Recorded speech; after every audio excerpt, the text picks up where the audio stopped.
In these coronial times when the world is busy in finding ways to stop the spread of the deadly coronavirus which has claimed lives of millions, two arch rivals, India and Pakistan, continue to clash against each other in deadly confrontations, claiming lives on both sides at the disputed territory, the line of control.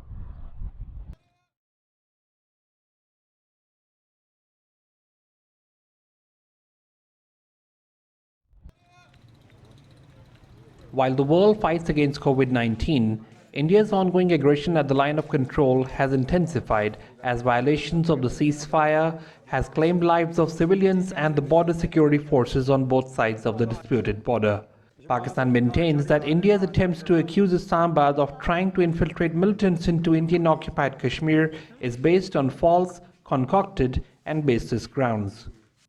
We also categorically reject, once again, the baseless Indian allegations of infiltration, which are designed to divert attention from India's grave human rights violations in the occupied Jammu and Kashmir, and to create a pretext for a false flag operation.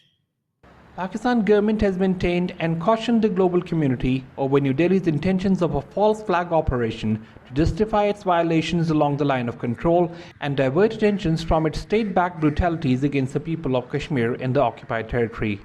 While sensitizing the international community about such a possibility, we have consistently urged India to refrain from any ill-considered and irresponsible move, which could have serious implications for peace and security in the region. Relations between the two countries have been on a complete halt since February 2019, when Indian jets entered into Pakistani airspace and claimed to have targeted an alleged terror hub in Balakot, Khyber Pukhtunkhwa province. Pakistan was quick to respond to Indian aggression, taking out important Indian military installations and downing at least 2 Indian jets within 24 hours of India's actions. The Pakistan Army captured 1 Indian pilot, Wing Commander Abhinandan, from Horan village in Pakistan-administered Kashmir.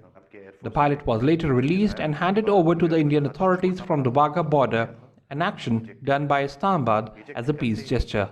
They sent their jets in, they bombed us. We retaliated. A jet, 2 of their planes were shot down, 1 pilot bailed out in Pakistan. We immediately returned the pilot, saying that, look, we do not want any escalation.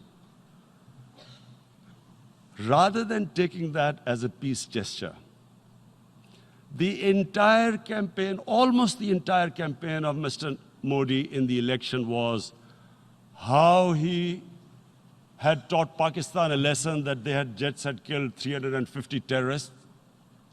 Complete lie, they had just killed about 10 trees of ours. Relations between the two nuclear-powered aggressive neighbors hit the wall when the Modi-led government scrapped Article 370 and 35A on August 5, 2019, changing the special status of the state of Jammu and Kashmir into 2 union territories. And that agenda became obvious on the 5th August when India went against 11 United Nations Security Council resolutions which say that Kashmir is a disputed territory and the people of Kashmir have the right of self-determination. They went against that.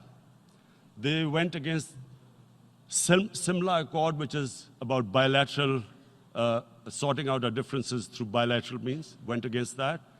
They actually went against the Indian Constitution. Illegally, they revoked Article 370, which gave Kashmir the special status.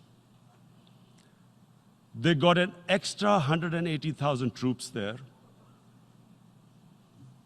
Total number of security forces in Kashmir now are 900,000. And they put 8 million people of Kashmir under curfew.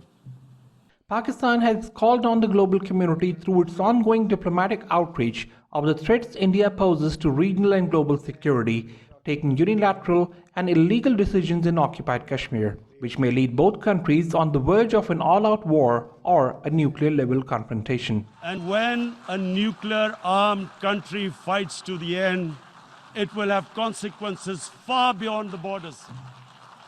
It will have consequences for the world, which is why I repeat I'm here. Because I'm warning you, it's not a threat. It's a fair worry. Reporting from Islamabad, Pakistan, this is Hamza Amir for Asia Dispatch.